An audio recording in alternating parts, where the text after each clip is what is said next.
चीनी का रासायनिक सूत्र क्या है, C12H22O11। ठीक है। दूसरा नंबर में ग्लूकोज, ग्लूकोज का क्या होता है, C6H12O6। ठीक है। 3 नंबर में सोडा लाइम। ठीक है, sodium hydroxide plus calcium oxide.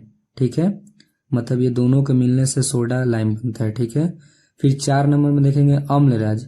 Amalraj होगा नाइट्रिक अम्ल और हाइड्रोक्लोरिक अम्ल। ठीक है, ये 1:3 के अनुपात में मिलता है तो बनता है अम्लराज। ठीक है। फिर उसके बाद देखते हैं हम लोग नीला कसीम, जिसको हम लोग तूतिया भी कहते हैं। इसका होता है रासायनिक सूत्र कॉपर सल्फेट इंटू 5H2O। ठीक है। फिर आता है हर्रा कसीम। हर्रा कसीम को हम लोग हरा थोथा बोलते हैं, जिसका रासायनिक सूत्र होता है फेरस सल्फेट इंटू 7H2O।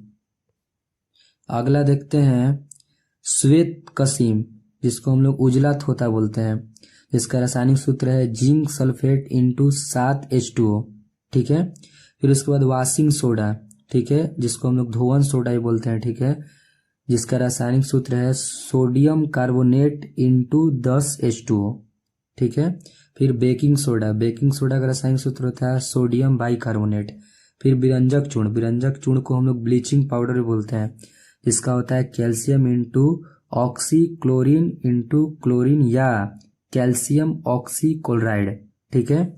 फिर आता है plaster of Paris. Plaster of Paris का रासायनिक सूत्र क्या होता है, कैल्शियम सल्फेट का होल ट्वाइस इंटू H2O। ठीक है। फिर जिप्सन।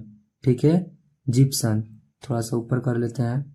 ठीक है, जिप्सन, जिप्सन का हम लोग देखेंगे कैल्शियम सल्फेट इंटू 2H2O। ठीक है। फिर आता है कास्टिक सोडा। कास्टिक सोडा का क्या होता है, सोडियम हाइड्रोक्साइड। ठीक है। फिर उसके बाद आता है भारी जल। भारी जल का क्या होता है D2O। डी का मतलब क्या होता है, डी का मतलब होता है ड्यूटेरियम ऑक्साइड। इस डी का मतलब क्या होता है ड्यूटेरियम, क्या होता है ड्यूटेरियम। ठीक है, इसको बढ़िया से देख लेना है, नहीं तो ऐसे शॉर्ट में याद रखना है कि D2O किसका, भारी जल का। भारी जल मतलब खरा जल। ठीक है, जो समुद्र में का जल होता है वही। ठीक है। फिर इसके बाद देखते हैं हम लोग 15 नंबर में। ठीक है, सोरा। सोरा का होगा पोटेशियम नाइट्रस। ठीक है, चाहे नाइट्रेट कुछ भी बोल सकते हैं। फिर उसके बाद आता है चूना जल। चूना जल का होगा कैल्शियम हाइड्रोक्साइड। ठीक है, इसको होल ट्वाइस नहीं बोलेंगे, क्यों, क्योंकि ये संयोजकता है, टू गया है। होल ट्वाइस पूरा ऐसे होता है तब। ठीक है, ये कैल्शियम हाइड्रोक्साइड है। ठीक है। फिर उसका लाफिंग गैस। लाफिंग गैस में होगा N2O। N2O का मतलब क्या है, नाइट्रस ऑक्साइड। फिर आता है क्लोरोफार्म। क्लोरोफार्म का क्या होता है CHCl3। ठीक है। फिर आता है नमक। नमक का क्या होगा NaCl। NaCl मतलब क्या, सोडियम क्लोराइड। ठीक है। फिर आता है संगमरमर। संगमरमर का क्या होगा कैल्शियम कार्बोनेट। ठीक है। फिर चूना पत्थर। चूना पत्थर क्या होगा कैल्शियम कार्बोनेट। चूना पत्थर संगमरमर का एक ही होता है। ठीक है, ये दोनों को बढ़िया से देख लेना है। ठीक है। कली चूना। कली चूना का क्या होता है, कली चूना का होता है कैल्शियम ऑक्साइड। फिर आता है बुझा हुआ चूना।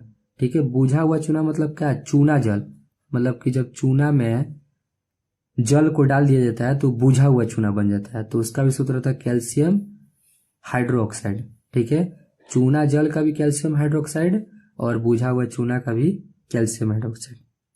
ठीक है, इसको बढ़िया से याद रख लेंगे। ठीक है, 1-2 नंबर का आता है एग्जाम में। ठीक है, इसको बोल बोल के हम बढ़िया से बता दिए। जो भी नाम इसको नहीं पढ़ने आएगा उसको फिर से वीडियो को पीछे कर कर कैसे भी करके उसको देख लेना है। ठीक है, डायरेक्टली इसको याद कर लेना है। ऑब्जेक्टिव में आता है ये सब प्रश्न। ठीक है, अगर इसका स्क्रीनशॉट लेना है तो आप लोग ले सकते हैं। ठीक है, बढ़िया से इसको कर देते हैं।